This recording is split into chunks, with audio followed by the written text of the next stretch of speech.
सो topic का नाम देते हैं अर्थिंग ऑफ कंडक्टर्स।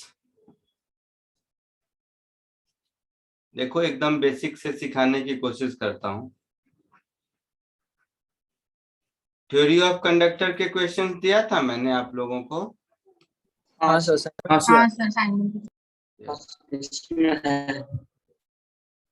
तो ये अर्थिंग ऑफ कंडक्टर्स, अर्थिंग देखा है करते हुए कभी किसी ने? सर करते हुए कभी नहीं देखा, सुना है कि ऐसे ग्राउंड के नीचे प्लेट होता है। हाँ, ये सुना तो है कम से कम। हाँ। अच्छा, सुना है तो थोड़ा बहुत आइडिया होगा कि इसका पर्पस क्या होता है। करंट को ग्राउंड पे डिफ्यूज करना कुछ तो रहता है, ताकि ऐसा कुछ तो होता है।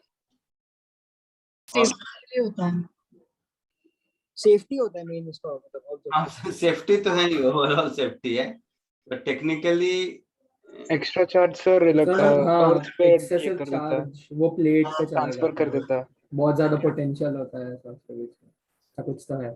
ठीक है सर, अब इसी को थोड़ा समझते हैं। अर्थ क्या है?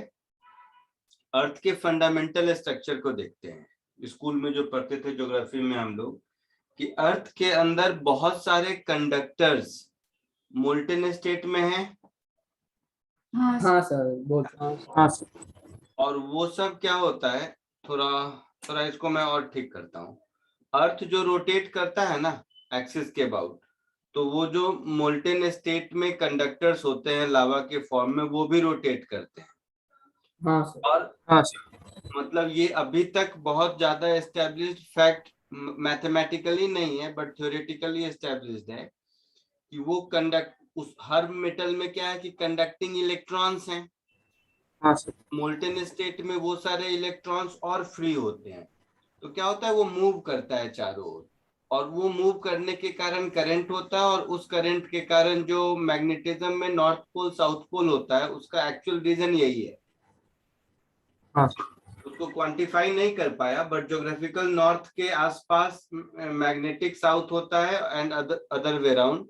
उसका रीजन यही है कि अर्थ के खुद के एक्सिस के अबाउट रोटेशन की वजह से अंदर में जो कंडक्टिंग इलेक्ट्रॉन्स हैं वो घूमते हैं, which is equivalent to a current, और उस करंट का जो मैग्नेटिक फील्ड है वही आपका अर्थ का मैग्नेटिक नॉर्थ और मैग्नेटिक साउथ का रीजन है। नहीं तो there is no such region कि आपका मैग्नेट का नॉर्थ वो साउथ की ओर हो जाता है, इस तरह का कोई मतलब अर्थ के अंदर मैग्नेट एग्जिस्ट करे उसका कोई रीजन नहीं है। अर्थ के अंदर मैग्नेट नहीं है, अर्थ के अंदर क्रस्ट में कोई मैग्नेट नहीं है। यही कंडक्टिंग इलेक्ट्रॉन्स हैं जो अर्थ के एक्सिस के about due to rotation electron वो मूव करते हैं, और उनका वॉल्यूम इतना ह्यूज है, मतलब कंडक्टिंग इलेक्ट्रॉन्स इतना ह्यूज है इनफाइनाइट, कि even slowest speed can cause a high magnitude of magnetic field around it, है ना। ये तो एक जनरल कहानी सुनाया। सो इस कहानी के पीछे, कहानी में मैंने आपको ये मैग्नेटिज्म की बताया कि अर्थ के मैग्नेटिक फील्ड का रीजन क्या है, बट उसका भी फंडामेंटल यही है कि अर्थ के अंदर earth is a reservoir of charge. ये बात तो समझ आया? हाँ सर। हाँ सर। तो अर्थ का चार्ज इतना ज्यादा है कि उसमें थोड़ा चार्ज डाल दो या उससे थोड़ा ले लो, उसको कोई फर्क नहीं पड़ता। जैसे समुद्र में तुम एक मग पानी डाल दोगे तो बाढ़ नहीं आएगी। हाँ सर, समझ अगर गया। समुद्र में से एक मग हाँ पानी निकाल लोगे तो उसमें सूखा हो जाएगा, ऐसा भी नहीं है। हाँ sir. Rule is, moral of the story is कि अर्थ is a source of charge and earth itself can maintain a constant potential। उसके अंदर चार्ज इतना ज्यादा है कि उसके अर्थ के पोटेंशियल को चेंज करने के लिए कोई ऐसा external factor till now natural event नहीं है जिससे कि अर्थ का पोटेंशियल चेंज हो जाए। समझ रहे हो? मतलब अर्थ के पोटेंशियल को चेंज करने के लिए अर्थ में जितना चार्ज चाहिए उतना मतलब दे पाना नेक्स्ट टू इम्पॉसिबल है। So earth is a source of charge and earth is a source of constant potential। ये दोनों एक ही बात है। हाँ सर। हाँ sir. So first thing,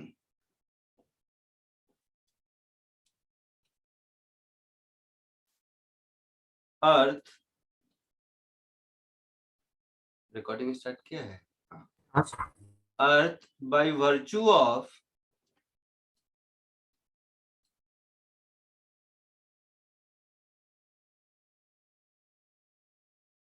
large amount of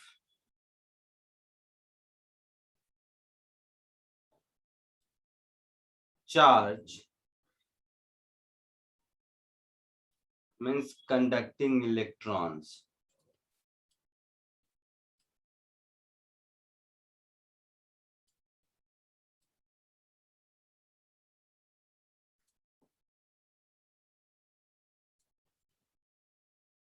within it is a source of charge as well as maintain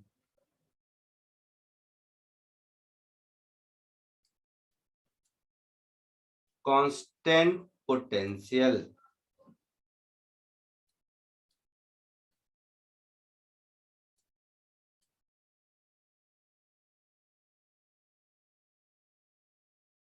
अच्छा, ये constant potential क्या है? तो zero potential, referred as zero potential. Zero potential क्यों? क्योंकि अर्थ इटसेल्फ इलेक्ट्रिकली न्यूट्रल है ना. हाँ सर. उसके पास इलेक्ट्रॉन्स फ्लो में है, वो दे सकता है, ले सकता है, बट ओवरऑल न्यूट्रल है. हाँ सर. है ना. तो इसको हम लोग जीरो पोटेंशियल कहते हैं. सेकेंड पॉइंट, अब यहीं से सोचो, पिछले क्लास में जहां तक मुझे याद आ रहा है, जो लास्ट क्वेश्चन कराया था उसमें मैंने दो कंडक्टर को शायद ज्वाइन किया था और पूछा था कि चार्ज का फ्लो एक से दूसरे तक कितना होगा. हाँ सर. हाँ सर. लास्ट, सबसे लास्ट वाला वही कराया था ना. हाँ जीरो. तो इसका भी लॉजिक क्या था कि दोनों का पोटेंशियल सेम सेम है. Going by the same logic, अगर हम किसी भी कंडक्टर को अर्थ से कनेक्ट कर देते हैं, जिसको अर्थिंग कहते हैं, तो क्या होगा, उस कंडक्टर का पोटेंशियल कांस्टेंट हो जाएगा and which is same as that of the earth, that is zero potential. अब वो जीरो पोटेंशियल होने के लिए अगर उसको अर्थ से कुछ चार्ज लेना पड़ेगा तो लेगा, अर्थ को कुछ एक्सेस चार्ज देना पड़ेगा तो देगा, but it will maintain a zero potential which is that of the earth. ठीक है सर. फिर इस प्रोसेस में बॉडी पे चार्ज आ जाएगा ना? इस पे जो बॉडी मतलब अर्थ से कनेक्टेड है, अगर वो इलेक्ट्रॉन जैसे कि देता है तो पॉजिटिव चार्ज इंड्यूस होगा. उस कंडक्टर पर नेट चार्ज आ सकता है, जा सकता है, कुछ भी हो सकता है, there is no thumb rule, but हाँ उस कंडक्टर का पोटेंशियल जीरो होगा, ये पक्का है. Now, in order to maintain that zero potential, if some charge need to be taken from the earth, then it will take, or if some charge need to be given to the earth, then it will give some charge to the earth. So either way, whichever is required to maintain zero potential, it can either take some charge from earth or it can give some charge to the earth. Clear है? हाँ sir, clear. So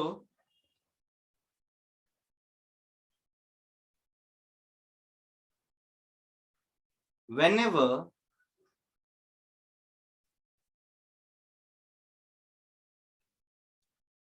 a conductor is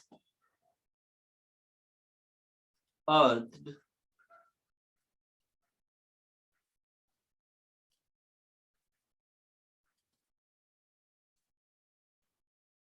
it will also maintain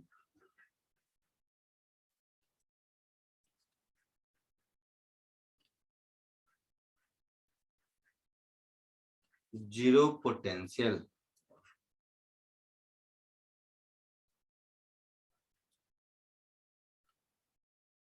full stop.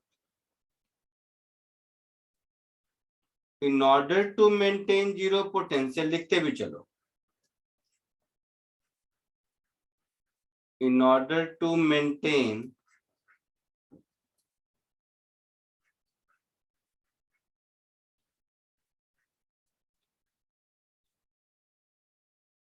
zero potential if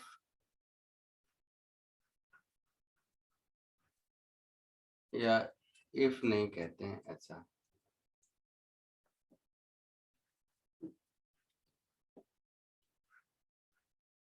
it can take or give required charge to the earth.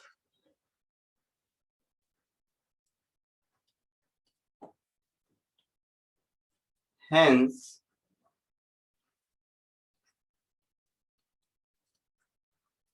in the process of earthing,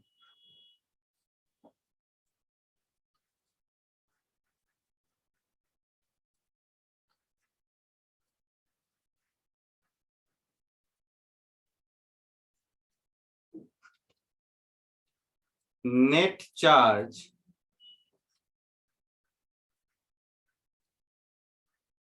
on the conductor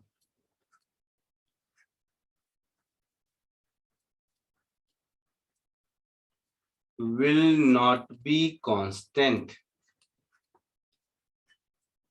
अभी तक हम लोग sharing of charges में क्या देख रहे थे कि total charge of a conductor हमेशा कांस्टेंट होता था, है ना? रीडिस्ट्रीब्यूशन होता था बिटवीन द सरफेस। अब जो कंडक्टर अर्थ है, बाकी कंडक्टर नहीं, जो कंडक्टर अर्थ है उस पर नेट चार्ज कांस्टेंट नहीं रहेगा, रह भी सकता है बट नेसेसरली नहीं रहेगा। ठीक है, आई बात समझ में? Yes sir. मतलब उस कंडक्टर का पोटेंशियल पहले से ही जीरो है, ग्राउंडिंग करने से पहले ही, तब तो नेट चार्ज उस पर पहले जितना था उतना ही रहेगा, अदरवाइज वेरी कर सकता है। आगे बढ़ूं? लिख लिया? हाँ सर। हाँ सर। बस एक मिनट।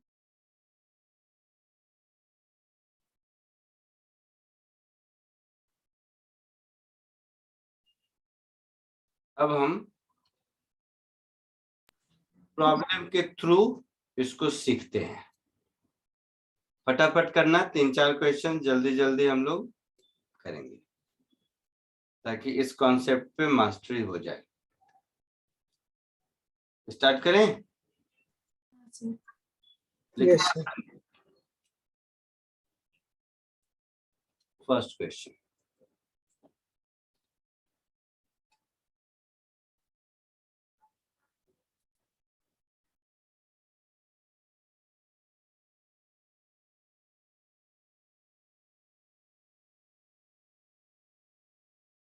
बोलो बेटा, आया कुछ आंसर?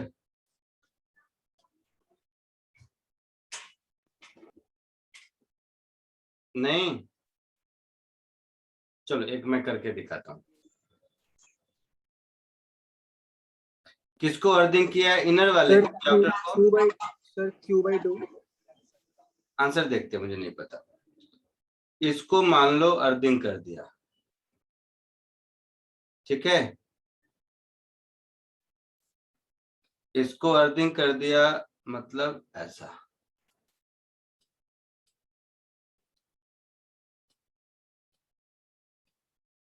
को अलग से ड्रॉ कर देता हूँ।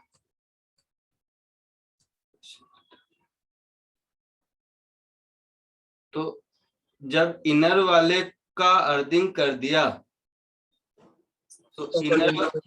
तो इनर वाले पर कितना चार्ज पहले है इस बात का कोई मीनिंग नहीं है, नहीं है ना? हाँ सर। क्योंकि उस पर चार्ज कांस्टेंट रहेगा नहीं, तो जितनी जरूरत होगी उतना रहेगा। ये बात समझ आया? हाँ सर, खाली पोटेंशियल को जीरो करना है। हाँ, तो मैं इनर वाले की अर्थिंग मान लो कर देता हूं। तो इनर सरफेस की अर्थिंग हो गई।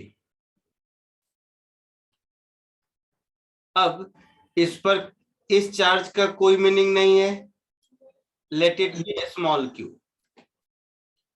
बाहर वाला कंडक्टर अर्थिंग नहीं है तो उस पर सम टोटल ऑफ चार्ज उतना ही रहेगा। हाँ सर। अब ये जो स्फीयर 1 है इसका पोटेंशियल 0 होना चाहिए।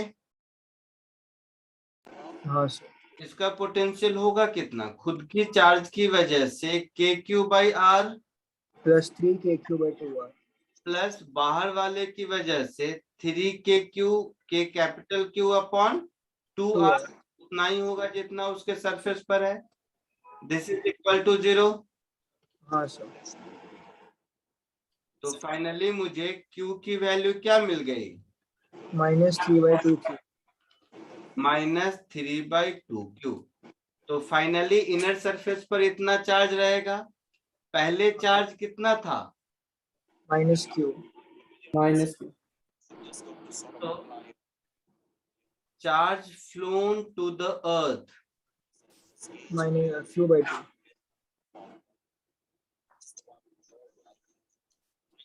Q/2 plus Q/2 charge earth को चला जाएगा, हाँ सर। है ना? कोई डाउट किसी को? कोई डाउट किसी को? No sir.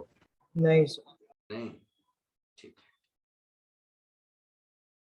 तो अब थोड़ा आगे बढ़ते हैं।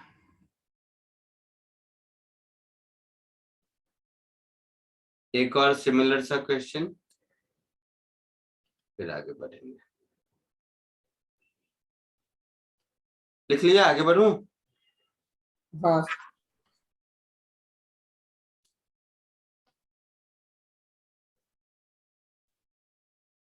सेकेंड वन,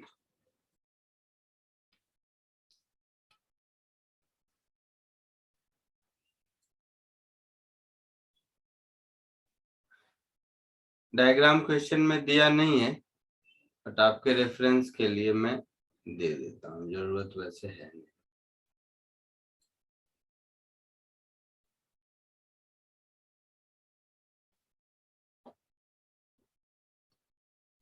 ये समझ लो साथ में डायग्राम।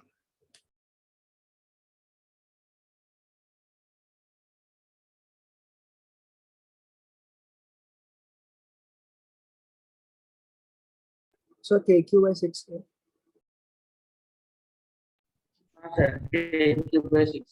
अच्छा, सबको वही आया? मेरे को तो देखते हैं, 2 मिनट की कहानी है। 4 concentric cell ABCD radius A 2 A 3 A 4 A cell B and D are given plus Q and B और D को दिया है, ठीक है। सेल C is now अर्थ, ठीक है। तो सेल C को अर्थ कर दिया, तो सेल C पर मान लो चार्ज Q डैश है, अपने मन से हम मान लेते हैं। Yes sir. जो यहाँ पर लिखा हुआ है वही लेते हैं। अब अगर मैं पोटेंशियल एट A लिखूं तो पोटेंशियल एट ए पर तो कोई चार्ज नहीं है, नहीं सर। तो ए की वजह से 0। बी पर चार्ज Q है और बी बाहर लाई करता है तो KQ/2A। Yes sir. सी पर चार्ज Q डैश है, -3A -3A -KQ/4 -KQ/4A। Now potential at सी को हम क्या लिखेंगे? तो ए की वजह से 0, बी के लिए आउटसाइड पॉइंट है तो KQ/2A, 2A नहीं 3A, 3A KQ/3A। खुद के चार्ज की वजह से भी KQ'/3A। हाँ सर। तो -KQ/4 -KQ/4 इक्वल टू 0 और इसको 0 होना चाहिए। Q डैश आ जाएगा sir. Q dash -Q/3 Q/3 plus Q'/3 minus q by 4, this is equal to 0. हाँ sir, q dash equal to minus q by 4. q dash क्या था तुम लोग बता दो? minus q by 4. Minus q by 4, ये q dash मिल गया। अब इस q dash की वैल्यू अगर मैं यहाँ से यहाँ सब्स्टिट्यूट कर दूं तो पोटेंशियल एट C मिल जाएगा, पोटेंशियल हाँ एट सर। A। हाँ सर, वही आंसर होगा, वही आंसर होगा। तो ये पुट करने के बाद पोटेंशियल एट A कितना होगा? q by 6 है। 6 है। हाँ सर। हाँ सर। और पोटेंशियल एट C ऑब्वियसली 0 होगा। 0 ही है। तो VA minus VC is equal to KQ by 6A answer. किसी को कोई दिक्कत? नहीं सर, नहीं सर। Very good. नेक्स्ट,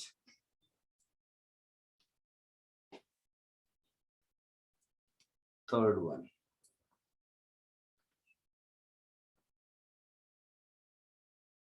देखें जरा इसका क्या सीन है।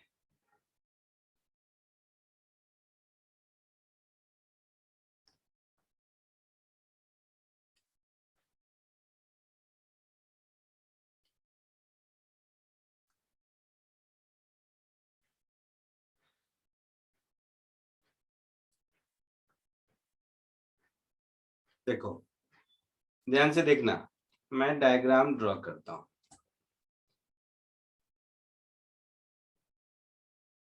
ये आप लोगों का एक दिमाग लगाने वाला थोड़ा काम है। ये दिख गया, इसमें ये जो मेटल सरफेस है ये अनचार्ज्ड है, दिख रहा है ऐसा?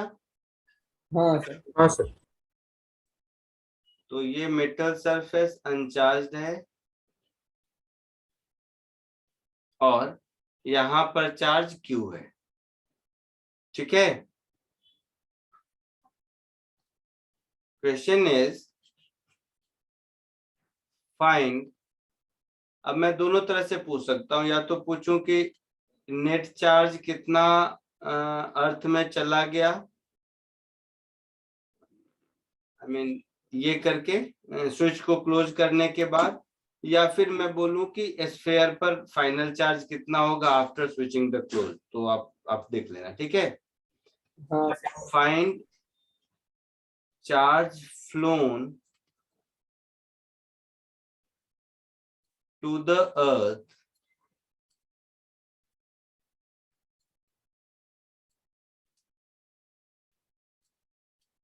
after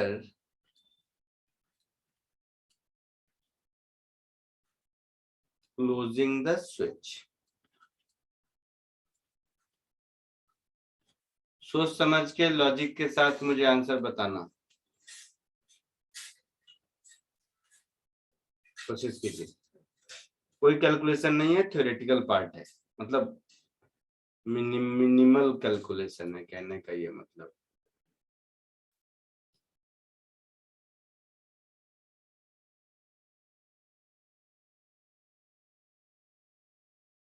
done sir.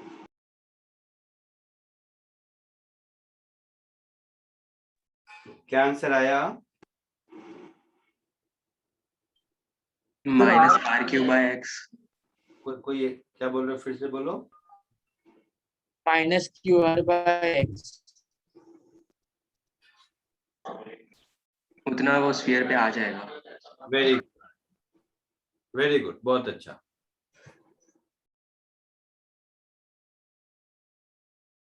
सब लोगों को आया?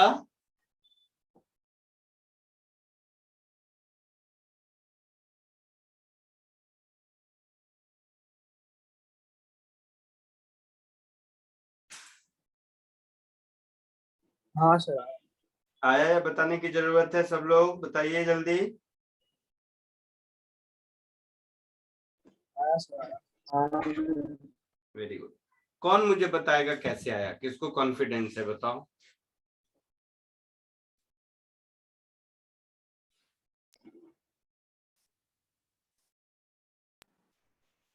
सर अनचार्ज स्फीयर पे लाइक एक अज्यूम कर लिया क्यू डैश और पोटेंशियल 0।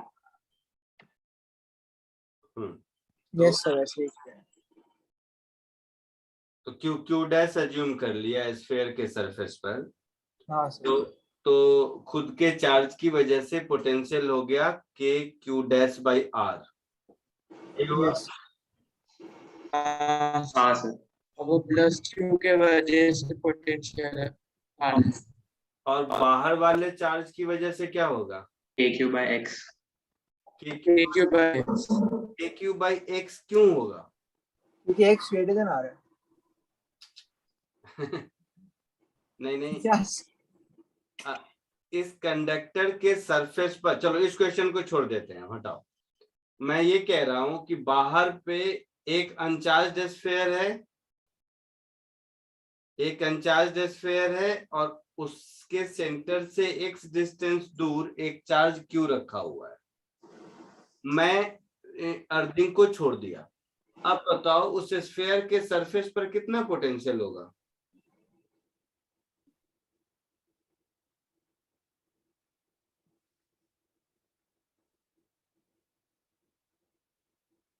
इस क्वेश्चन को छोड़ दीजिए आप, इसमें अर्थिंग वाला पार्ट हटा दीजिए। मुझे बताइए प्लस क्यू पॉइंट चार्ज की वजह से स्फीयर के सरफेस पर कितना पोटेंशियल होगा और क्यों होगा?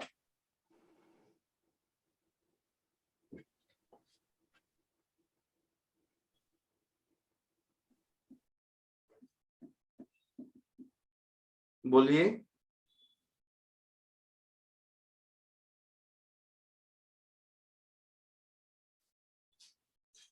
पॉइंट चार्ज की वजह से स्फीयर पर पोटेंशियल के क्यू बाई एक्स का लॉजिक मुझे समझा दो। सही है, मैं गलत नहीं कह रहा हूं, आपने सही बोला, मगर क्यों ऐसा? हर पॉइंट का डिस्टेंस तो अलग अलग है, वो तो सेंटर का डिस्टेंस एक्स है। सर लाइक स्फीयर को एक पॉइंट अज्यूम कर सकते थे उसके सेंटर पे, मतलब। अरे मतलब क्यों एज्यूम कर सकते हैं, मतलब कुछ पर्पस होगा ना, क्यों एज्यूम करें ऐसा हम? वो तो मैथमेटिकल रिजल्ट ऐसा था which is similar to that, इसलिए हम कहते थे कि कोई स्फेरिकल कंडक्टर है तो आउटसाइड किसी पॉइंट के लिए फील्ड पोटेंशियल का एक्सप्रेशन वही होगा जो पॉइंट चार्ज का होता है। इसका ये मतलब नहीं कि आउटसाइड चार्ज के लिए वो होगा। समझे मेरी बात? हाँ सर। उस हाँ लॉजिक से भी कहो तो दैट स्फीयर का फील्ड और potential to any point outside is similar to that of the point charge placed at its center. It doesn't mean that for any point, any charge placed outside the sphere ऐसा कुछ होगा, ये तो नहीं कह सकते ना। नहीं सर। इसलिए मैंने कहा था इसमें गलती से आंसर आने के चांसेस रहते हैं। और कोई बताओ, किसी को कोई दूसरा थॉट प्रोसेस किसी का? नहीं सर बस आंसर आ गया सर। हाँ सर मैंने भी ऐसा ही सोच के लिया। आंसर आ गया सर, पता नहीं कैसे से पोटेंशियल जीरो कर दिया और पॉइंट चार्ज ले लिया उसे फिर कर दिया। नहीं, मान लो वही मैंने कहा कि अर्थिंग नहीं होता, अर्थिंग हटा देते हैं, अब पोटेंशियल बता पाएंगे हम?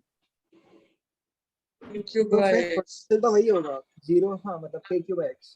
के Q by X Q by X होगा सर क्या है? और क्या हो सकता है सर? मतलब ये कोई मतलब ये थोड़ी ना हुआ कि, और ये भी तो हो सकता है कि कुछ होगा, ये पक्का है, क्या होगा हम कैलकुलेट नहीं कर सकते। हाँ कैन नॉट बी डिटरमाइंड भी कह सकते लेकिन होगा नहीं, मैं जस्ट बता रहा हूँ। लेकिन ये लॉजिक नहीं है कि और क्या हो सकता है, इसके लिए ये आंसर दे दें। सर मतलब ऐसा एक ही चार्ज दिखाई दे रहा है विसिनिटी में तो। ठीक है सुनो, मेरी बात जरा ध्यान से सुनो और उसी ऑर्डर में सोचो जिस ऑर्डर में मैं कह रहा हूँ। जरा सा देखो इधर, सब ध्यान से देखिएगा। इस स्विच को क्लोज कर दिया। हाँ सर। सब जिस ऑर्डर में मैं बोलता हूँ उसी ऑर्डर में सोचो। मतलब इसका पोटेंशियल जीरो होगा, ये पक्का है। यस। इस स्फीयर का पोटेंशियल जीरो होगा, इस स्फीयर का पोटेंशियल जीरो होगा, ये पक्का है। हाँ पहली बात। दूसरी बात, कंडक्टर के हर पॉइंट का पोटेंशियल सेम होता है, पूरा का पूरा सरफेस ही इक्विपोटेंशियल है ना। हाँ सर। हाँ सर। तो फर्स्ट स्टेप सोचने का कि इस स्फीयर का पोटेंशियल 0 है। सेकेंड स्टेप, पूरा का पूरा सरफेस इक्विपोटेंशियल है। और थर्ड स्टेप कि किसी भी कंडक्टर के इनसाइड पॉइंट पर पोटेंशियल उतना ही होता है जितना कि सरफेस पर होगा। हाँ sir. So for that matter, we will say कि potential at point C will be 0. समझ आया? हाँ सर। मतलब लॉजिक वाला वापस एक बार एक्सप्लेन किसी भी कंडक्टर के सरफेस पर जितना पोटेंशियल होगा उतना ही उस कंडक्टर के इनसाइड पॉइंट पर भी होगा।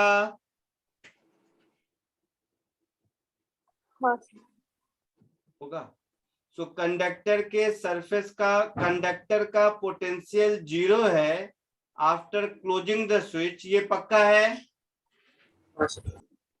मतलब कंडक्टर के सेंटर पर भी पोटेंशियल 0 होगा, ये पक्का है। हाँ सर। कंडक्टर के सेंटर पर पोटेंशियल किस किस वजह से होगा? पॉइंट चार्ज, खुद के चार्ज की वजह से। मान लो इस पर चार्ज Q डैश आ गया ड्यू टू अर्थिंग, तो K Q dash by R,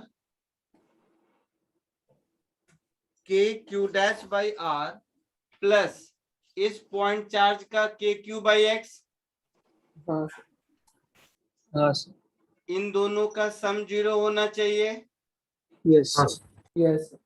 So Q dash is minus QR upon X. तो ये चार्ज कहां से आया? ये इस पर चार्ज आ गया, कहीं से तो आया। हाँ सर। अर्थ से आया होगा। अब बात आती है कहां से आया होगा, तो अर्थ से आया होगा। हाँ सर। तो अर्थ से इस पर चार्ज माइनस के QR बाई एक्स आ गया। इसका मतलब है कि इससे चार्ज अर्थ को प्लस QR बाई एक्स गया। हाँ सर। हाँ सर। कोई डाउट किसी को? नहीं sir. Charge transferred to earth is equal to QR by x.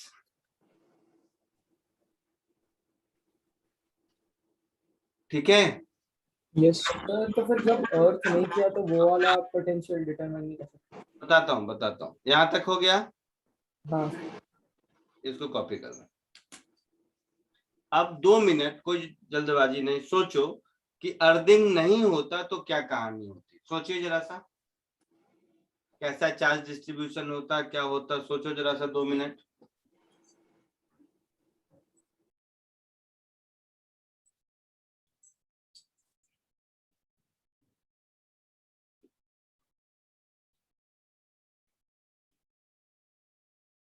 सोचा कुछ? हाँ सर। शायद अगर अर्थिंग नहीं होता तो जिस साइड पे पॉजिटिव चार्ज है वहां पे नेगेटिव ज्यादा इंटेंसिटी होगी चार्ज की। देखते हैं, चलो लिख लिया है सबने, मैं बताऊं? हाँ सर। हाँ सर। अब चलो सोचते हैं कि अर्थिंग नहीं है। अर्थिंग नहीं है तो इतना पोर्शन ही डायग्राम कर लेते हैं, अर्थिंग वाला लेते ही नहीं है।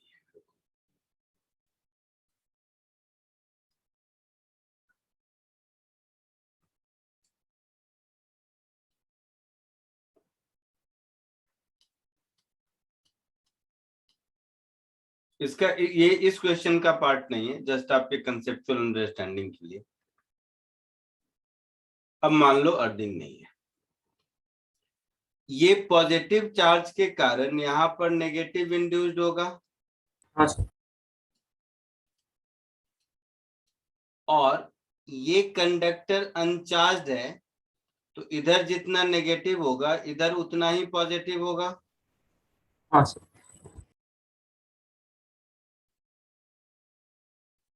इसमें कोई डाउट नहीं सर।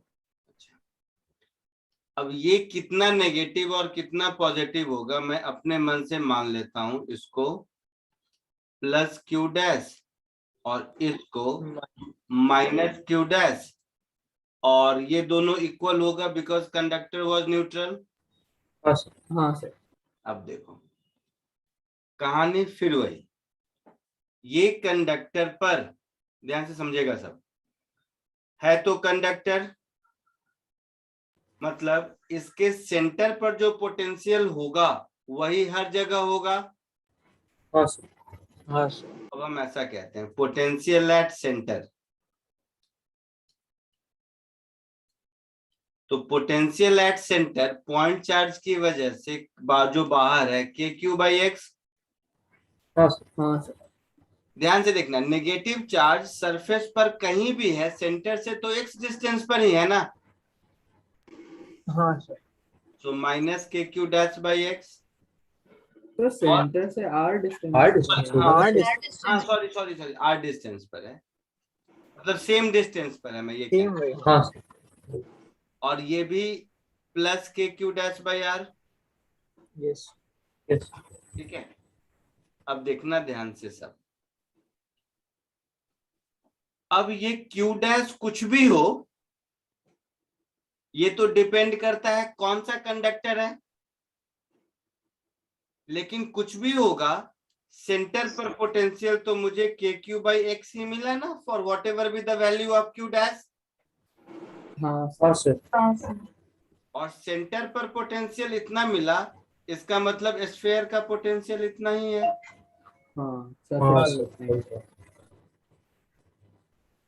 आई बात समझ में? Yes. हाँ सर। तो स्फीयर्स पोटेंशियल विल बी के क्यू बाई एक्स। ठीक है, अच्छा अब इससे पिछले क्वेश्चन को मैच कर देते हैं कि क्यू बाहर चार्ज की वजह से स्फीयर का पोटेंशियल है के क्यू बाई एक्स, और खुद के चार्ज की वजह से के क्यू डैश बाई आर, दोनों का सम 0 कर दिए। समझे? हाँ सर। आगे बढ़ो।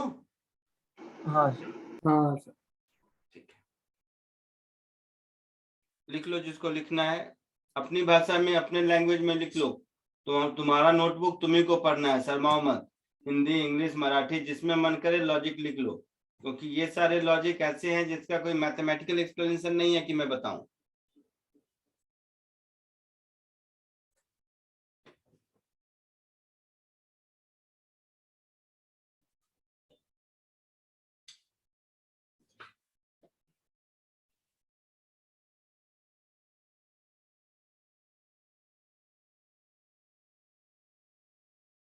आगे बढ़े।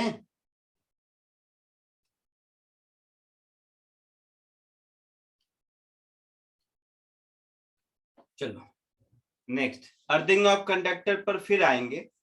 अभी हमने अर्थिंग किया है केवल स्फेरिकल का। हाँ सर। अब थोड़ा प्लेट पर चार्ज डिस्ट्रीब्यूशन देखते हैं, फिर प्लेट की अर्थिंग भी देखते हैं।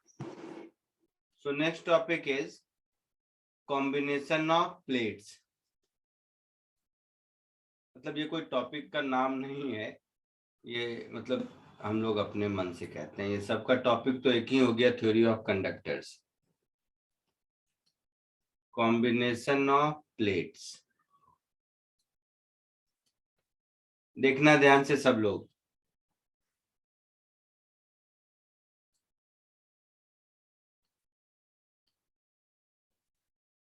सपोज ये एक प्लेट है और ये एक दूसरा प्लेट है। इस पर चार्ज मैंने Q1 दिया और इस पर चार्ज मैंने Q2 दिया। ठीक है,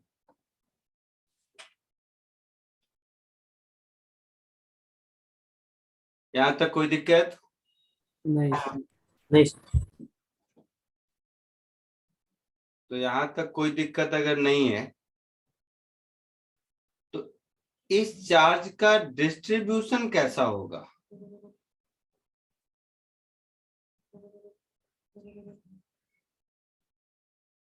इस चार्ज का डिस्ट्रीब्यूशन कैसा होगा? डिस्ट्रीब्यूशन मतलब कि इसके 4 सरफेस हो गए, इस सरफेस पर कुछ होगा, इस सरफेस पर कुछ होगा, इस सरफेस पर कुछ होगा और इस सरफेस पर कुछ होगा। मेरा पर्पस है ये चारों Q1, Q2, Q3, Q4 ढूंढना। ठीक है? हाँ सर। तो 2 मिनट आप कोशिश कीजिए, फिर मैं आगे बढ़ता हूँ।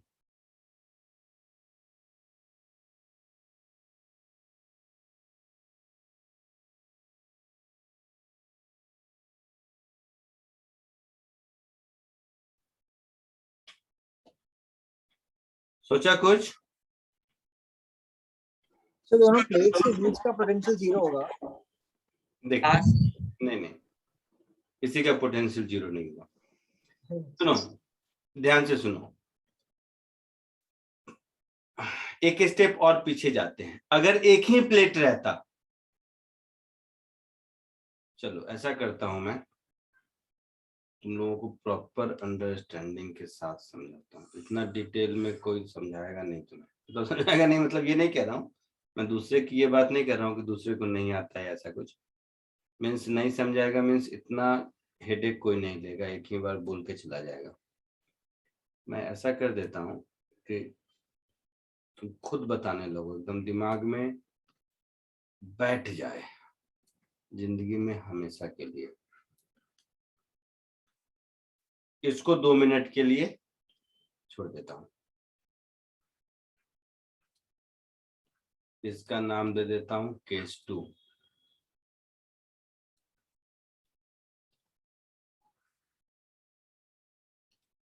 सोचा था मैं एक्चुअल में जनरल क्लास में 3 प्लेट से लोग स्टार्ट करते हैं और एक ही बार में खत्म कर देते हैं, बट फंडामेंटल सीखना है तो एकदम मैं फर्स्ट प्लेट से स्टार्ट करता हूँ, केस 1, ताकि कोई चीज मन मार कर रटना नहीं पड़े, दिमाग में बैठ जाए। चलो ऐसा सोचते हैं, एक ही प्लेट है, एक ही प्लेट है और इस प्लेट को मैंने Q चार्ज दिया। अब क्या होगा?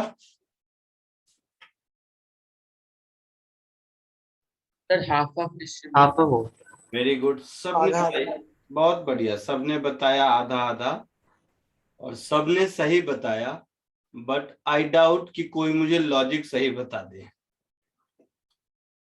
क्यों होगा।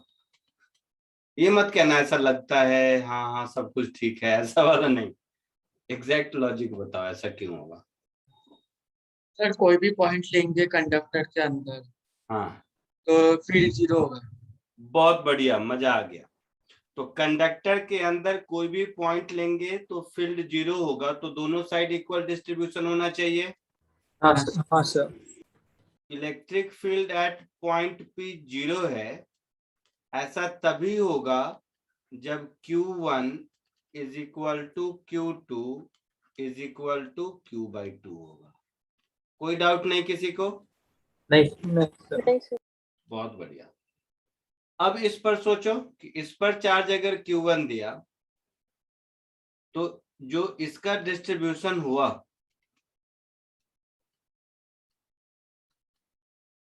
कि इस पर स्मॉल Q1 इधर,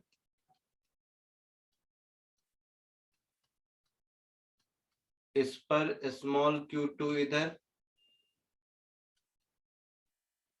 इस पर स्मॉल Q3 इधर, जस्ट ऐसे ही रैंडमली मैं कुछ कुछ बोल देता हूं, और इस पर स्मॉल Q4 इधर।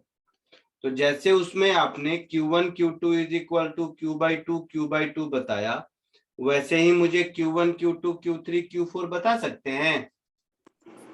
हाँ सर, ट्राई कीजिए, लॉजिक वही यूज करना कि इनसाइड पॉइंट पर फील्ड 0 होना चाहिए। कोशिश करो।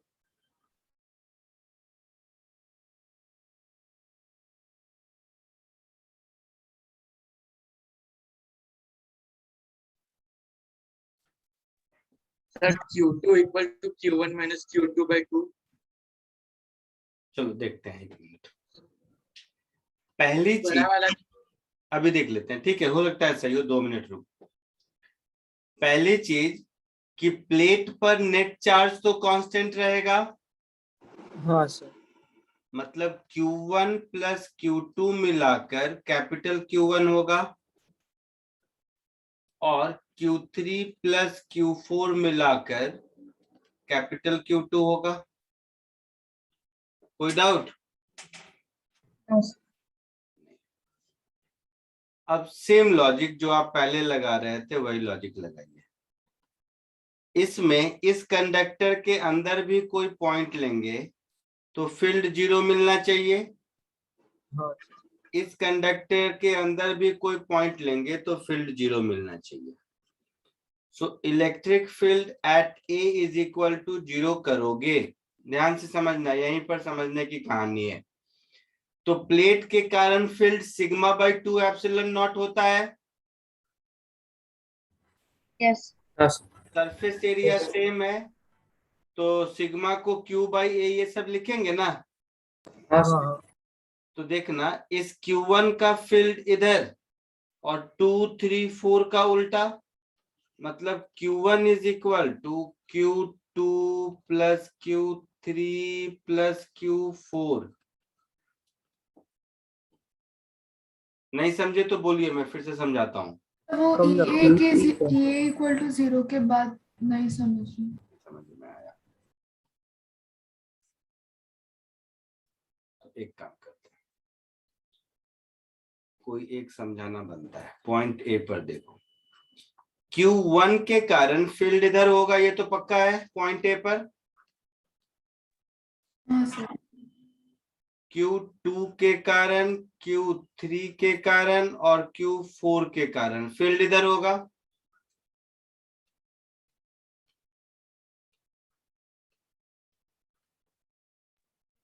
होगा? हाँ तो इसका मतलब है E1 का मैग्नीट्यूड इन तीनों के सम के बराबर होना चाहिए। यस। इसको लिखेंगे sigma 1 upon 2 epsilon naught is equal to sigma 2 upon 2 epsilon naught, sigma 3 upon 2 epsilon naught, sigma 4 upon 2 epsilon naught. ऐसा लिखेंगे। 2 एप्सिलॉन नॉट ये सब को हटा दो तो सिग्मा इज Q बाई ए। हाँ, तो Q1 equal to Q2। Q1 equal.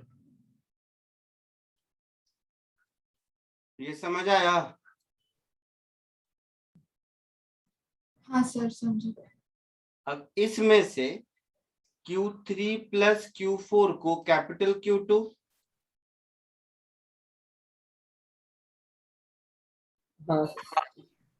और Q2 को capital Q1 minus small Q1।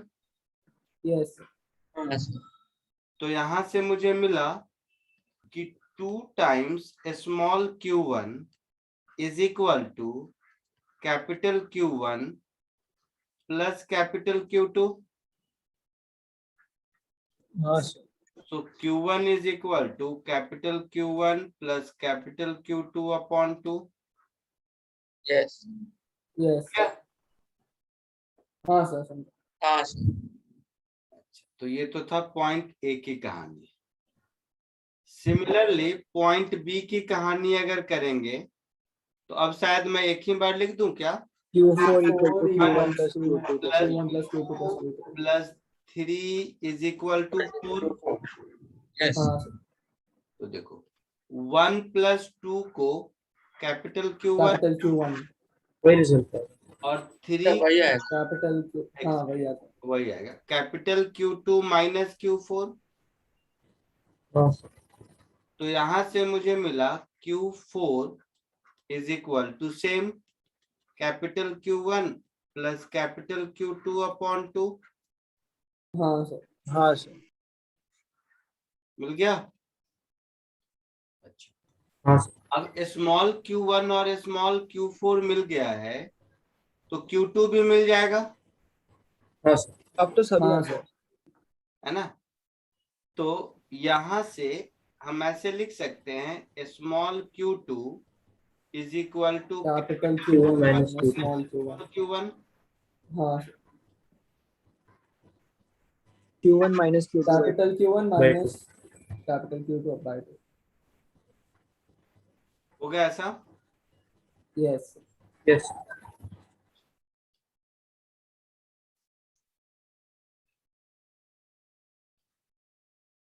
कोई दिक्कत नहीं। नहीं sir. Similarly Q2 minus Q1 हो जाएगा। q4 क्या हो जाएगा? Q2 minus Q1। Q4 तो बता सर, Q3 निकाल। हाँ q3 बोल दो।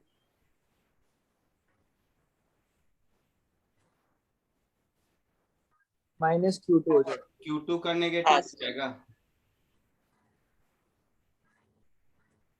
हाँ यहाँ तक कोई दिक्कत किसी को? नहीं सर। तो इसको कॉपी कर लो पहले।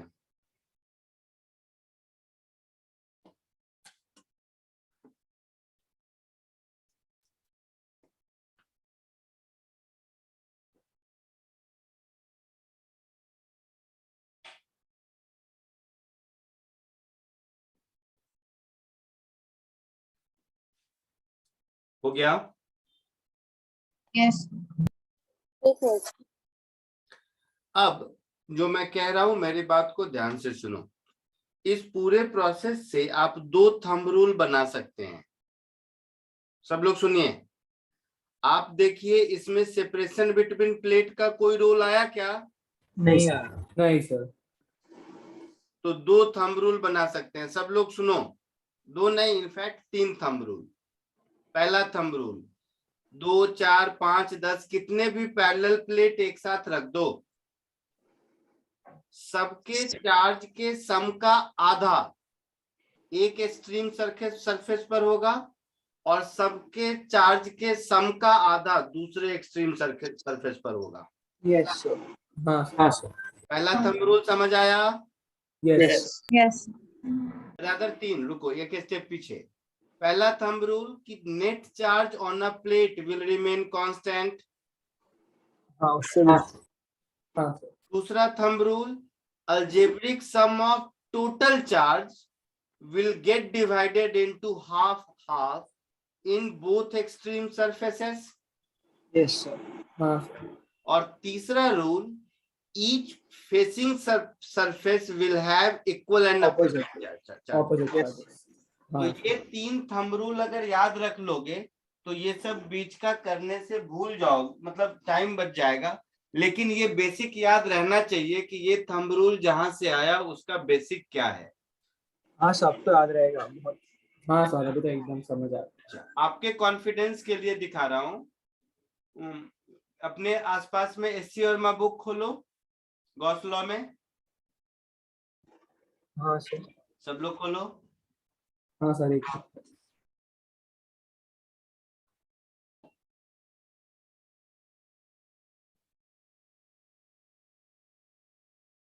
खोला? यस। अब गॉस लॉ चैप्टर का लास्ट 2 क्वेश्चन ओरली कर लो पेंसिल से, वहीं कुछ कुछ करके। एक वर्ड भी आपको लिखने की जरूरत नहीं होगी। हाँ सर। अगर ये 3 थंब रूल जो मैंने बोले वो अगर आपको समझ आता है तो।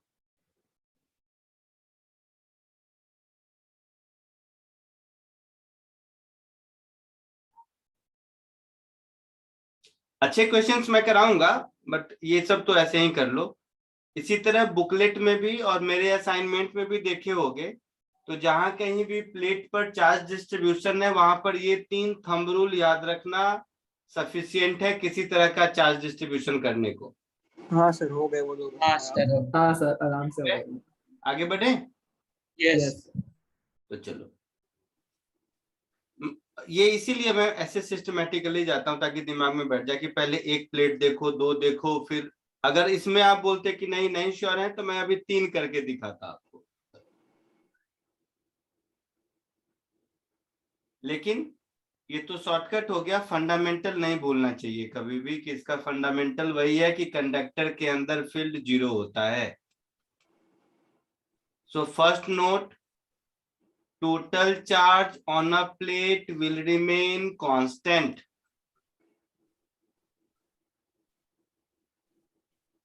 Total charge on a plate is constant.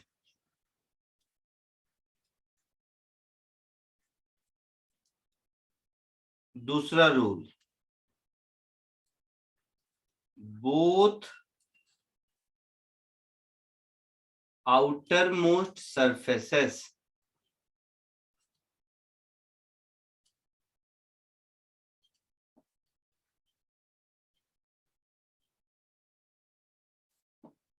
will have identical charge.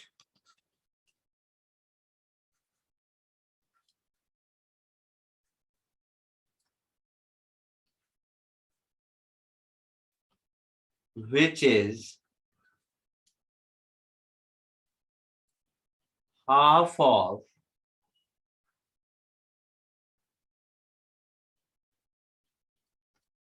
algebraic sum of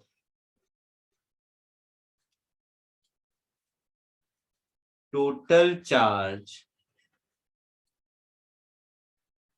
on system of plates.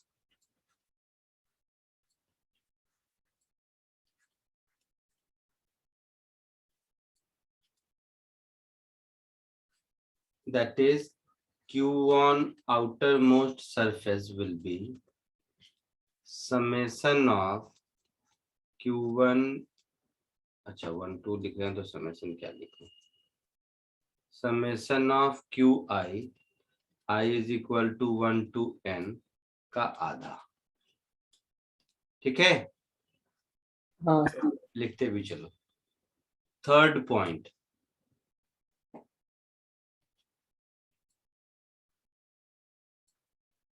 each facing surface will have equal and opposite charges.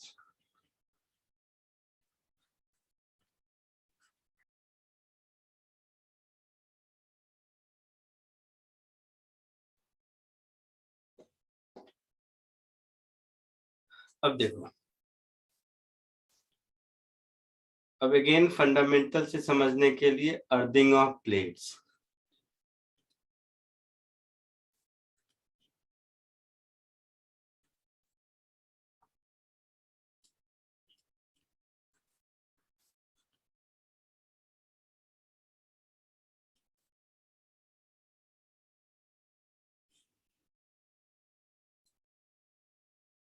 देखो ध्यान से,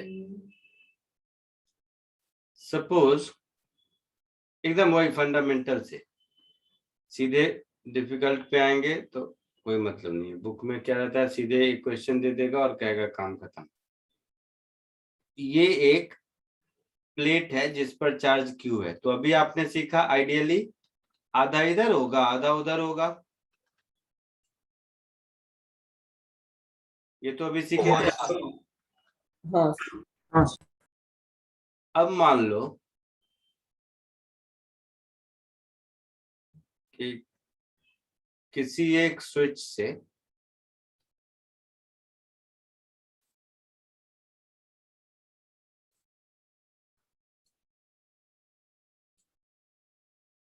हम इसको अर्थ से कनेक्ट करते हैं, क्या होगा आफ्टर क्लोजिंग द स्विच?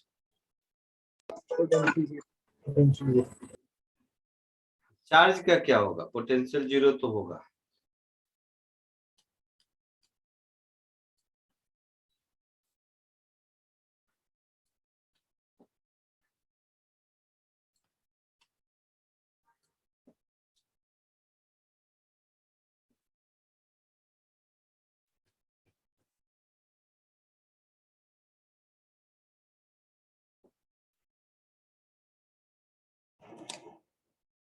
बताओ,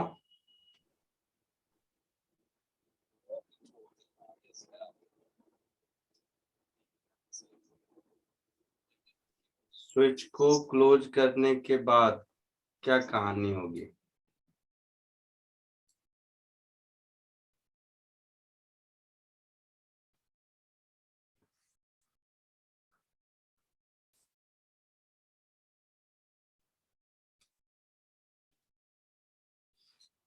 सारा चार्ज ग्राउंड में चला जाएगा।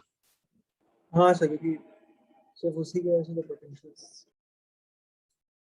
क्यों ग्राउंड में जाएगा? क्योंकि अगर पोटेंशियल जीरो होगा, पोटेंशियल सिर्फ एक चार्ज की वजह से था, तो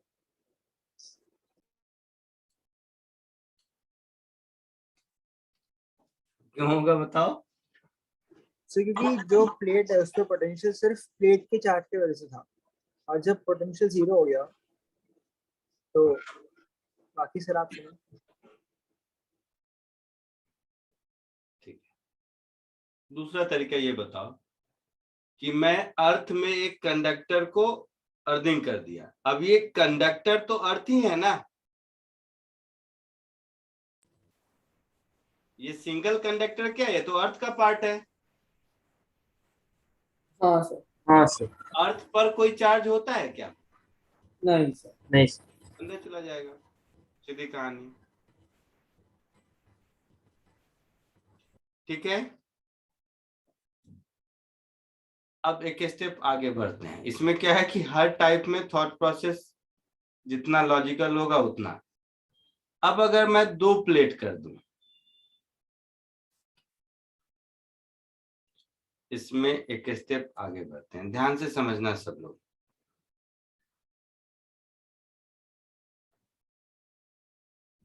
सपोज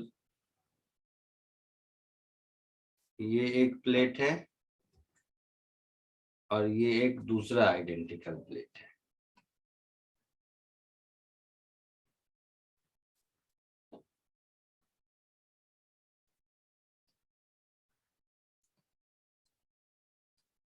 ऐसे ही समझो, इसको केस 1 बोल दो, इसको केस 2 बोल दो।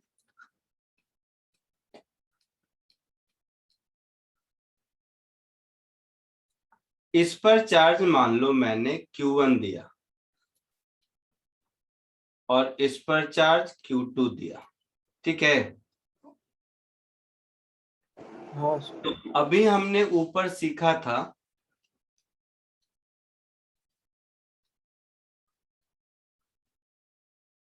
उसके हिसाब से ये चार्ज और ये चार्ज मेरा इक्वल होगा Q1 प्लस Q2/2।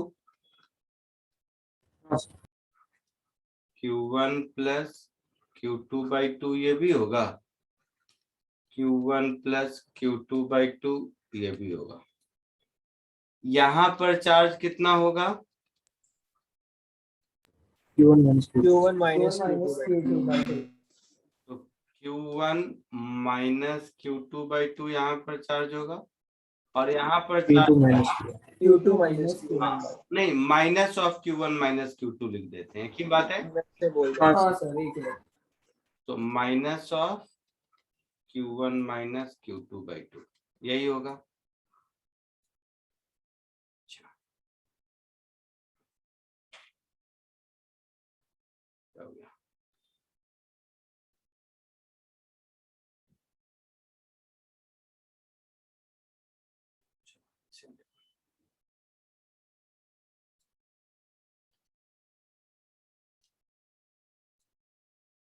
इसमें भी यही कहानी, ये एक स्विच है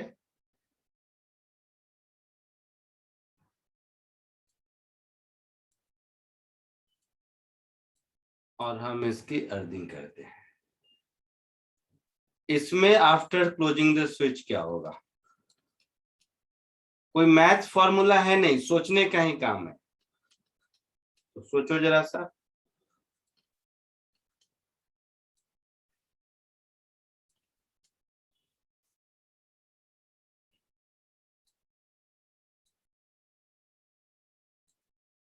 इसमें आफ्टर क्लोजिंग द स्विच कैसा होगा?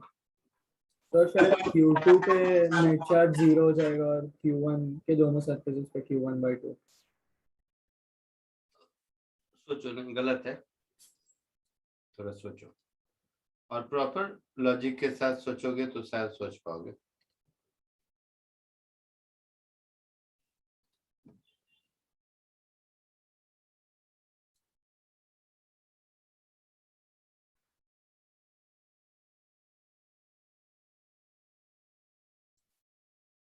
और एकदम ईमानदारी से दिक्कत कहाँ आ रही है वो डिस्कस करते हैं। जैसे पिछले क्वेश्चन में मैंने पोटेंशियल का कोई फॉर्मूला नहीं लगाया, जैसे स्फीयर वाले में देखो मैं पोटेंशियल का फॉर्मूला लगा के जीरो करके चार्ज कर रहा था। हाँ सर। प्लेट के कारण तो पोटेंशियल डिफाइंड ही नहीं है। हाँ field sigma by epsilon not है, डिस्टेंस से कोई रिलेशन नहीं है, तो पोटेंशियल डिफाइंड ही नहीं है। हाँ सर। इसमें अगर उस मेथड से हम जानने की कोशिश करेंगे कि कोई इक्वेशन लिखे, फॉर्मूला लिखे, और उससे जो पॉसिबल ही नहीं है सर। पॉसिबल ही नहीं है। हाँ नहीं।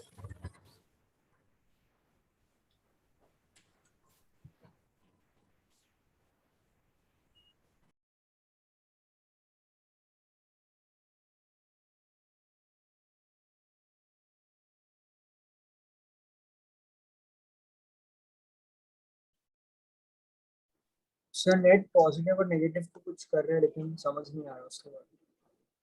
ठीक है, चलिए देखते हैं। आफ्टर क्लोजिंग द स्विच,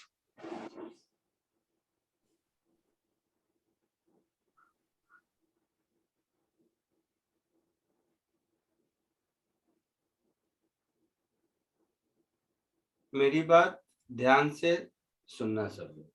रुको, यहाँ नहीं, इसको अलग ही कर देते हैं नीचे। ध्यान से लॉजिकली सुनिए। जो फर्स्ट प्लेट है हमारा, इसका तो अर्थ से कोई लेना देना नहीं है। लॉजिक वाइज समझते जाओ। फर्स्ट प्लेट का अर्थ से कोई लेना देना नहीं है। फर्स्ट प्लेट पर टोटल चार्ज Q1 ही रहेगा, न कम न ज्यादा। हाँ सर। हाँ इस लॉजिक में कोई दिक्कत नहीं। नहीं सर। तो सारे लॉजिक को जमा करके रख देते हैं। पहला लॉजिक मैंने कहा कि on first plate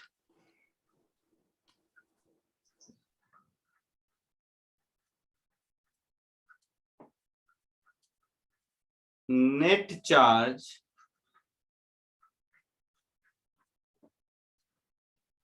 will remain Q1। ठीक है। हाँ However, फर्स्ट मतलब ये, on second plate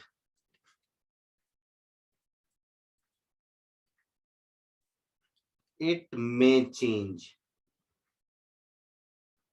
क्योंकि वो ग्राउंड से लगा हुआ है, ग्राउंड से कुछ लेन देन वो कर सकता है। लॉजिकली जब जरूरत होगी, जितनी जरूरत होगी करेगा। ठीक है, ये लॉजिक समझ आया। हाँ। दूसरा लॉजिक, जैसे ही इसको ग्राउंड कर दिए तो अब क्या होगा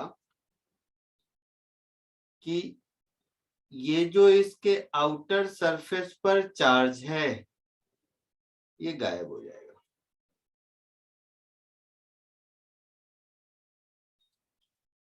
ये गायब हो जाएगा। गायब होकर कितना होगा, क्या होगा, हम देखते हैं। तो अगर इस आउटर सरफेस का चार्ज गायब हो गया तो डेफिनेटली ये आउटर सरफेस का चार्ज भी गायब होगा। हाँ सर। क्योंकि हमें कंडक्टर 1 के अंदर पोटेंशियल जीरो करना है। हाँ तो ये पूरा आ जाएगा Q1, यानी कि इसके इसी सरफेस पर Q1 हो जाएगा। हाँ यस। और अगेन फेसिंग सरफेस पर इक्वल अपोजिट होना चाहिए, तो ये -Q1 हो जाएगा। ये हमारा चार्ज डिस्ट्रीब्यूशन होगा। अब बात आती है कि आउटर सरफेस का चार्ज अर्थ में क्यों जाएगा, है ना? हाँ सर। ये तो सब यहां तक तो कोई दिक्कत नहीं। अब है कि आउटर सरफेस का चार्ज अर्थ में क्यों जाएगा। तो पहले इसको कॉपी करो और सोच के मुझे बताओ तो आउटर सरफेस का चार्ज अर्थ में क्यों जाएगा।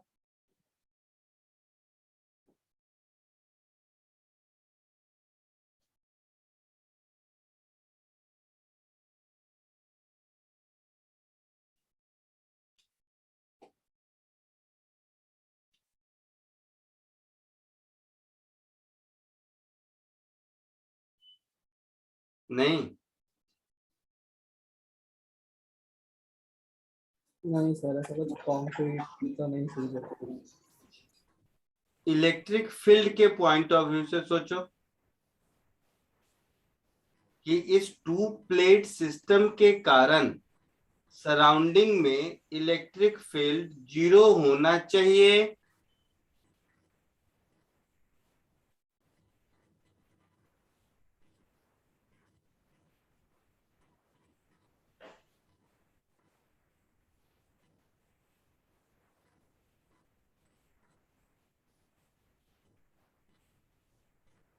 जीरो होने का लॉजिक कुछ नहीं। तो फिर जो मैंने फर्स्ट वाला किया था केस 1, उसके हिसाब से सोचो। मैंने कहा था सिंगल कंडक्टर को अगर हम अर्थ के अंदर गाड़ दिए, कनेक्ट कर दिए, का मतलब क्या है कि अर्थ ही है, वो अर्थ का तो ही उसका पार्ट है, चार्ज 0 हो गया। तो उस पर चार्ज 0 हो गया। हाँ सर। उस पर चार्ज क्यों 0 हुआ? तो उस समय मैंने लॉजिक दिया था कि उसका सारा चार्ज अंदर चला गया इसलिए 0 हो गया। मैंने यही लॉजिक दिया था। हाँ हाँ सर। हाँ सर। सर। उसका इससे मोर टेक्निकल लॉजिक ये है कि अर्थ के कारण कोई इलेक्ट्रिक फील्ड तो होता नहीं है। नहीं सर। तो इसका मतलब है जो अर्थ के साथ कंडक्टर है लगा हुआ, ये तो अर्थ का ही पार्ट हो गया, तो इसके सराउंडिंग में इलेक्ट्रिक फील्ड होना ही नहीं चाहिए। हाँ सर समझा। नहीं होना चाहिए। नहीं होना चाहिए। नहीं। इसका मतलब है उस प्लेट के राइट हैंड साइड देखो। अब समझा सर सब कुछ। हाँ, जितना पॉजिटिव, क्योंकि डिस्टेंस से तो फर्क नहीं पड़ता, सिग्मा बाई नहीं एप्सिलॉन पड़ता है, कहानी है तो चार्ज पे है वो। है ना? हाँ तो यहाँ पर 3 लॉजिक हुआ। पहला लॉजिक, कंडक्टर के अंदर फील्ड 0 होना चाहिए, जिस लॉजिक की वजह से आया कि इक्वल अपोजिट चार्ज होगा फेसिंग सरफेस पर। हाँ सर। Yes. दूसरा लॉजिक इसमें आया कि ये जो टू प्लेट सिस्टम है, इस सिस्टम के बाहर फील्ड 0 होना चाहिए on both side, Yes. Right और लेफ्ट कहीं भी। तो इसके का ये कब होगा? जब आउटर सरफेस पर चार्ज नहीं होगा। हाँ सर।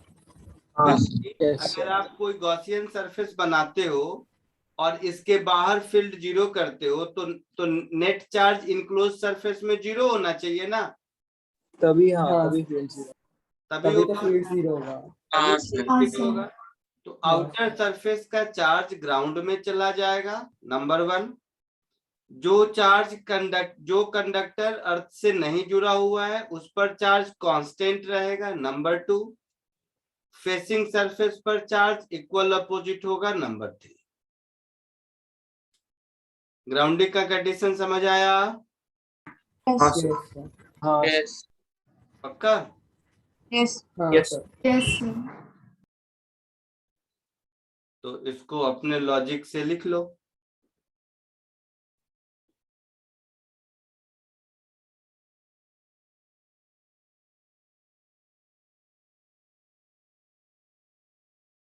सो रीजन क्या हुआ? No electric field surrounding the earth system. ठीक है, रीजन क्या हुआ?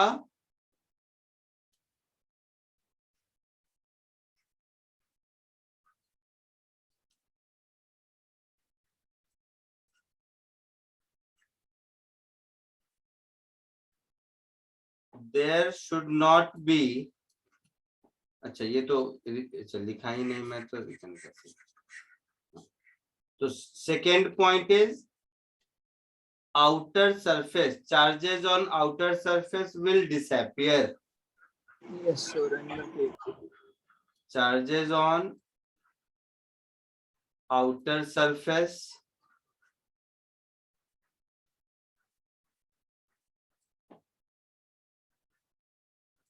of conductor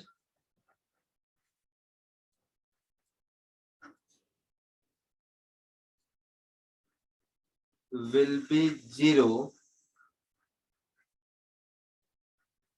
as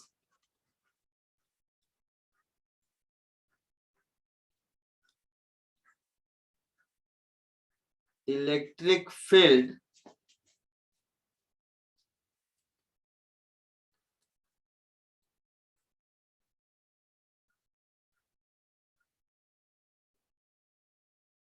in the surrounding of earth system should be zero. Clear है? Yes, sir. Yes, sir. लिखते भी चलो, ठीक है।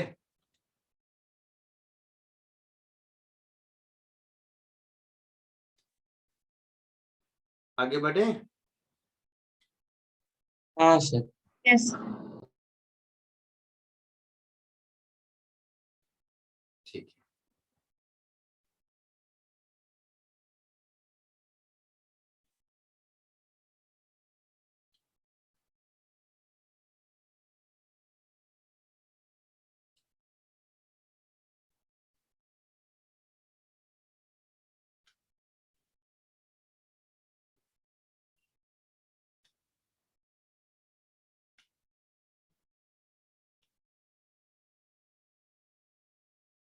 एक कोई क्वेश्चन ढूंढ रहा हूं मैं जिसमें कि 3 प्लेट का हो और किसी को अर्थ करे, वो अगर मिल गया तो वो एक करा दूंगा,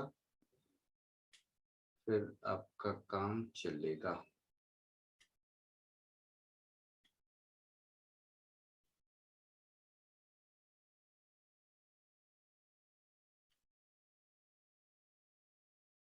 D2 कर देता हूं, ठीक है। ध्यान से देखो, आगे बढ़े। हाँ सर। जो भी नंबर हो देखना। वैसे कौन सा नंबर होगा ये क्वेश्चन का?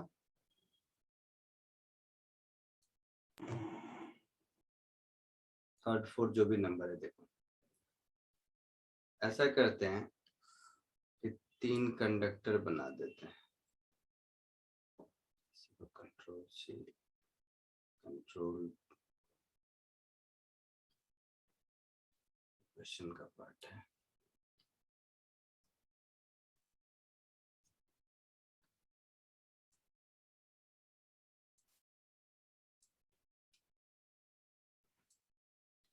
ये 3 कंडक्टर है, ठीक है। इसका नाम दे देते हैं A, B एंड C।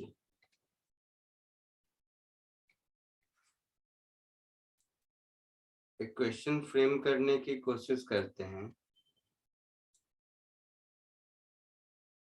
इसमें प्लेट B को चार्ज दिया Q, ठीक है। प्लेट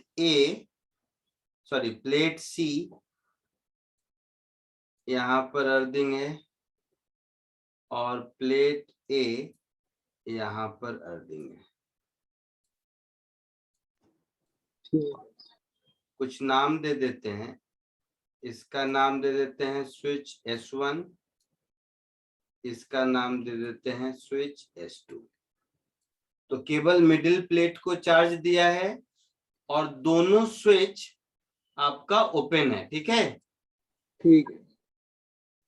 अब क्या करते हैं हम लोग, स्विच S1 को पहले क्लोज करेंगे, ठीक है। और स्विच S1 को क्लोज करने के बाद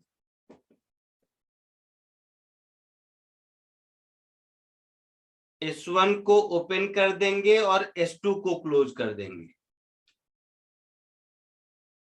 ठीक है, और उसके बाद फिर S1 को क्लोज कर देंगे, तो हमें फाइनली टोटल चार्ज कितना किस पर आया वो ढूंढना है। साथ ही साथ इसमें ये सेपरेशन अलग है, इन दोनों प्लेट के बीच का सेपरेशन D1 और इन दोनों प्लेट के बीच का सेपरेशन D2, ठीक है।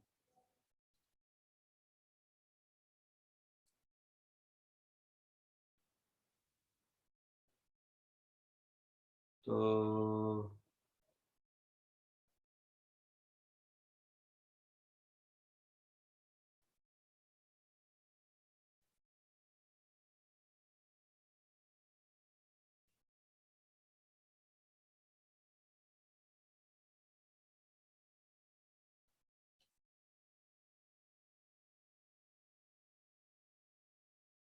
अच्छा ये करो, मतलब पूरा में टाइम लगाओगे, दोनों स्विच को साइमल्टेनियसली क्लोज कर देते हैं फाइनल आंसर, क्योंकि टाइम मेरे पास ज्यादा नहीं है।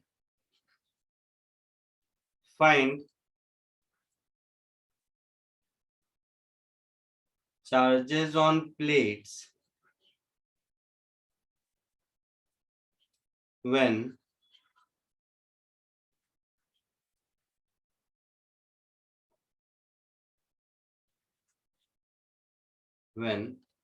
ऐसे देखना, question A, S1 is closed and S2 is open. Question B, S2 is closed and S1 is open. ये दोनों घर में करना। C पार्ट करो, both S1 S2 is closed.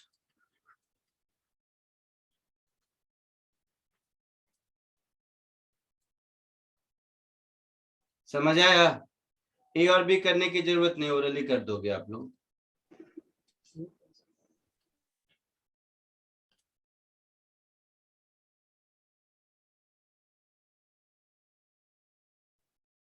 Third में भी बहुत ज्यादा कैलकुलेशन नहीं है, लेकिन देखता हूं मैं।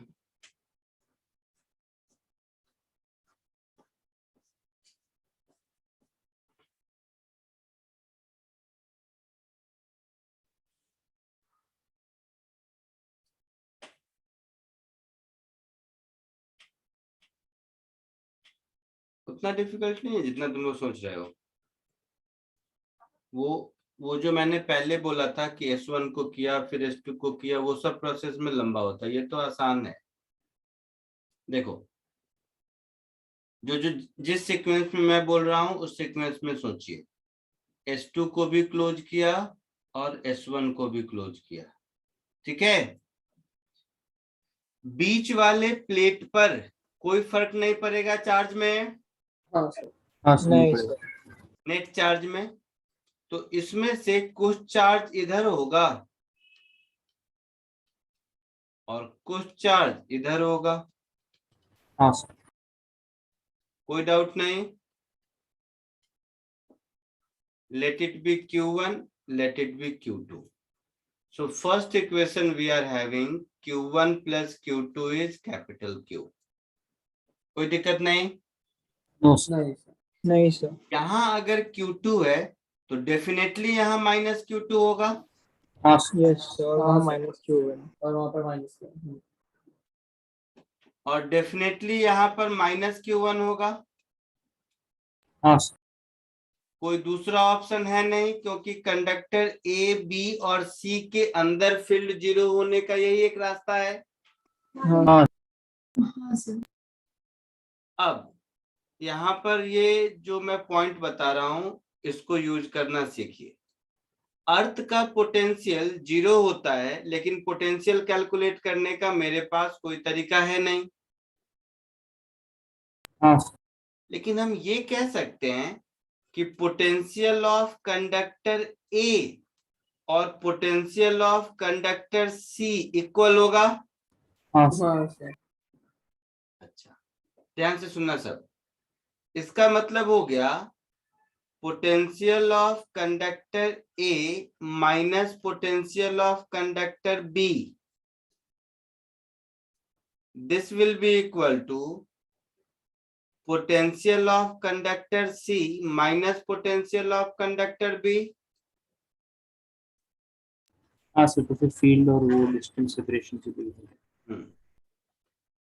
इसका मतलब हुआ कि इस रीजन में अगर मेरा फील्ड E1 है मान लो, और इस फील्ड कितना होगा निकाल लेंगे। अगर मेरा फील्ड E2 है फॉर एग्जांपल, तो VA माइनस VB मेरा माइनस E1D1 होगा। हाँ सर, माइनस E1D1 होगा। हाँ सर। सिमिलरली ये माइनस E2D2 होगा। मतलब E1D1 is equal to E2D2 होगा। हाँ सर। अच्छा, E1 यहां पर अगर हम फील्ड देखेंगे, अब E1 कैलकुलेट करते हैं। E1 इस नेगेटिव चार्ज के कारण, इस नेगेटिव चार्ज के कारण field minus Q1 upon A into epsilon not का आधा। हाँ सर।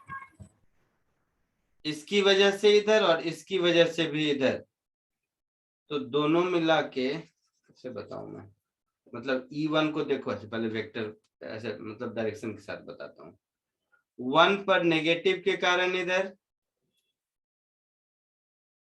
पॉजिटिव के कारण इधर, इस वाले नेगेटिव के कारण इधर, बट इस वाले पॉजिटिव के कारण इधर। तो ये दोनों पॉजिटिव नेगेटिव के कॉम्बिनेशन के कारण ये तो कोई फर्क नहीं पड़ेगा ना, 0 होगा। हाँ सर, तो खाली हाँ, Q1 देख। समझे कि नहीं समझे?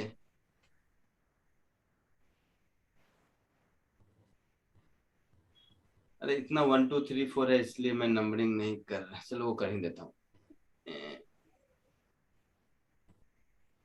क्या नाम दूं, ABCD दूं, 1 2 3 4 दूं, 1 2 इधर हो ही गया है, इसके लिए डाउट होगा। ABC भी हो गया है, चलो ऐसा लिख देते हैं, रोमन वाला 1। ये फर्स्ट सरफेस, ये सेकेंड सरफेस, ये थर्ड सरफेस, ये फोर्थ सरफेस, ये फिफ्थ सरफेस, ये सिक्स्थ सरफेस। ठीक है, तो E1 फर्स्ट सरफेस की वजह से इधर होगा, सेकेंड सरफेस की वजह से भी इधर होगा, थर्ड सरफेस की वजह से भी इधर होगा, और फोर्थ सरफेस, सॉरी फर्स्ट, क्या क्या मैं बोल गया फिर गलत, उल्टा हो गया थोड़ा बहुत। नहीं फर्स्ट सरफेस के कारण तो 0 होगा, चार्ज ही नहीं है ना। हाँ वही। सेकेंड से स्टार्ट होगा, तो सेकेंड के कारण इधर होगा। हाँ सर। अच्छा, थर्ड के कारण भी इधर होगा, फोर्थ के कारण ऑपोजिट, फोर्थ के कारण भी इधर ही होगा, हाँ फिफ्थ के कारण इधर होगा, और सिक्स्थ के कारण 0 होगा। तो मैं ये कह रहा था फोर्थ और फिफ्थ तो इक्वल चार्ज है ना। हाँ, तो उनके लिए 0 हो जाएगा। तो ये दोनों तो कैंसिल हो जाएगा। हाँ सर। तो फाइनली मुझे E1 की वैल्यू, ध्यान से देखो, E1 की वैल्यू मुझे मिलेगी Q1 by A that is sigma upon epsilon naught। हाँ सर। सिमिलरली E2 की वैल्यू मिलेगी Q2 by A that is sigma upon epsilon naught। Sigma by 2 epsilon naught का ऐड हो जाएगा, हाँ डबल हो जाएगा, है ना। तो इन दोनों को यहाँ सब्स्टिट्यूट कर दीजिए, इन दोनों को यहाँ सब्स्टिट्यूट कर देंगे तो देखिए आपको मिल जाएगा, बाकी एप्सिलॉन नॉट ए सबको कैंसिल कर दीजिएगा। Q1 D1 equal to Q2 D2। Q1 D1 is equal to Q2 D2 हाँ सर, तो अब चार्ज आ गया। और Q1 plus Q2 is capital Q मिल चुका है। हाँ सर, हो जाएगा। तो यहाँ से Q1 Q2 मिल गया। हाँ सर। Q1 क्या हो जाएगा, capital Q D2 upon D1 plus D2 शायद। हाँ सब तो कर लेंगे। Capital Q D1 upon D1 plus D2, ये आपका आंसर होगा। हाँ सर। ठीक है, कॉपी कर लो।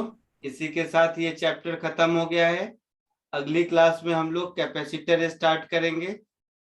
आपके बुकलेट में शायद इलेक्ट्रोस्टैटिक, बुकलेट मतलब मॉड्यूल में इलेक्ट्रोस्टैटिक्स और कैपेसिटर एक साथ दिया होगा। नहीं सर, अलग-अलग है।